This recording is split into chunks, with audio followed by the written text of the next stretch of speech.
All right, Hillary Clinton may be on the cusp of the Democratic nomination, but first, she still has to put away Bernie Sanders. The two neck and neck in California ahead of tomorrow's primary. This as Hillary is just 26 delegates from becoming the first woman ever to clinch her party's nomination. And from the sound of it, she appears ready to have the Democratic stage all to herself. For the first time on Sunday, Clinton is suggesting that Sanders should bow out of the race after tomorrow's contest and get behind her. Listen.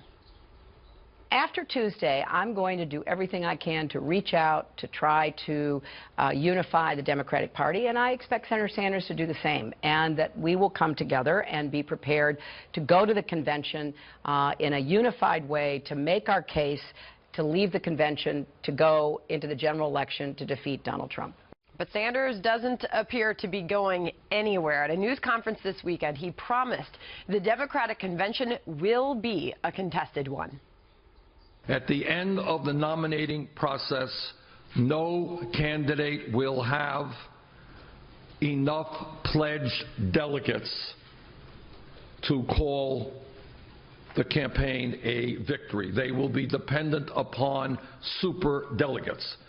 In other words, the Democratic National Convention will be a contested convention.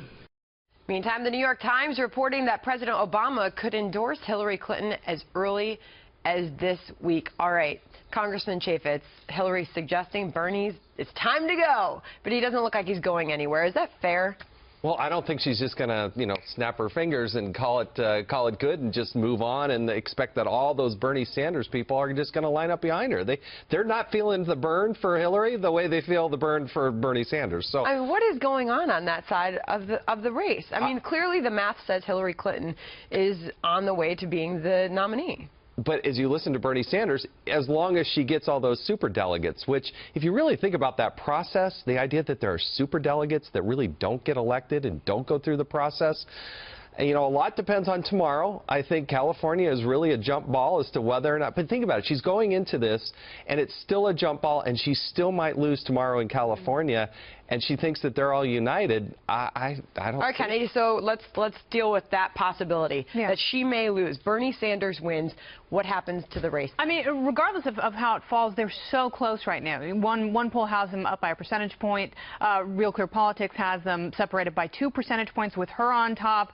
And California is the kind of place where they are always told how to vote or who their nominee is. They never have a voice in the process, and finally they do. And I think you're going to find a lot of Bernie Sanders supporters going out and giving a bit of a grudge vote.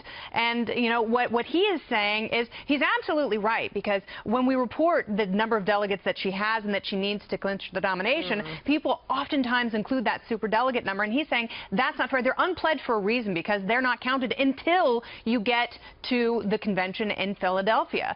Therefore, he's got reason enough. And perceptually, if he wins, this is a huge victory for him tomorrow. So what does his continued presence do to Hillary Clinton's campaign? It's unclear, because obviously she won California herself 8 years ago. If you remember, she beat Barack Obama really soundly in California back in 2008. But we forget, before we get to California, the polls close in the great Garden State of New Jersey, where my home state, where Harris lives now, and she's going to clinch it in New Jersey even before the polls close, because New Jersey closes at 8 Eastern time. So the question for Bernie Sanders is, he's obviously not going to have the pledged delegates to go forward. I agree with you, Congressman. The superdelegate system, I'm happy that Elizabeth Warren agrees with you as well.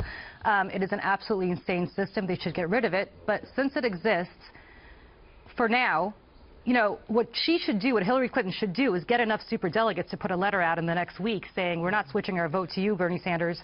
Give it up. Because if this goes to the Philadelphia convention, if Bernie Sanders really says his priority is to defeat Donald Trump, as he says it is, he must know that dragging this out another month and a half is just a really silly thing to do. I think he wants to defeat Donald Trump. That's really important to him, but he still wants to defeat Hillary Clinton. And he also has to stay in there, because we don't know what's going to happen with the FBI. None of us are psychic. None of us are privy to the conversations and the investigation. Therefore, someone's got to stay in. I really want to play shortstop for the Yankees. It's my dream in life, but it ain't gonna happen, my friend, and it's not going to happen for Bernie Sanders either. Brian Cashman isn't coming to your house to see how. As far as you know. Oh, wow.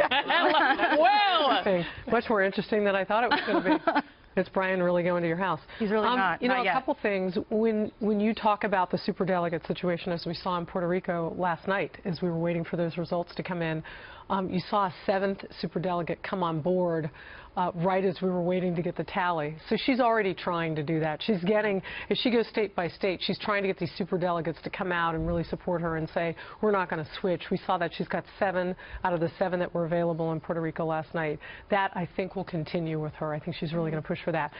If Bernie looks at California and either comes really close or actually wins, but can't get through the nominating process, he can only thank himself. What we learned this morning was that the most clicked on moment of all this primary season and the debates was when he said, you know, I don't want to hear any more about those damn emails. I'm quoting him. He can only thank himself. He gave her an open door and a free pass on one of the bigger issues, not just the email server, but the Clinton Foundation tied to that, what we might have learned about the Clinton Foundation donations and where money went from foreign governments in her emails. Congressman, what does this say, though, about the general election matchup that may be Hillary Clinton and Donald Trump, if she's having such a hard time shaking Bernie Sanders in the primary? Well, look, she's just not a good candidate. She lacks authenticity. She does not come with credibility. The way she responds to these allegations of wrongdoing, she's not making herself available to the public. There's a lot. We'll talk about that later in the hour. There's a lot of. There's a reason why Barack Obama beat her so soundly last time. She's just not a good candidate. And if you don't have authenticity and you don't have credibility, you're just not going to go. But I think you could make the argument that none of them are good candidates. Neither is Bernie Sanders because of that botched play. Same with Donald Trump for some of the comments that he made that we have yet to discuss. I mean, it's almost like watching Golden State versus the Cavs. There were so many turnovers, so much sloppy play, but in the end, Golden State won by 30 points. All right, well, it all comes down tomorrow night. All the coverage that you need for tomorrow's nominating contest right here all day and into the wee hours of the evening as polls close in the state of California. Keep it right here on FNC.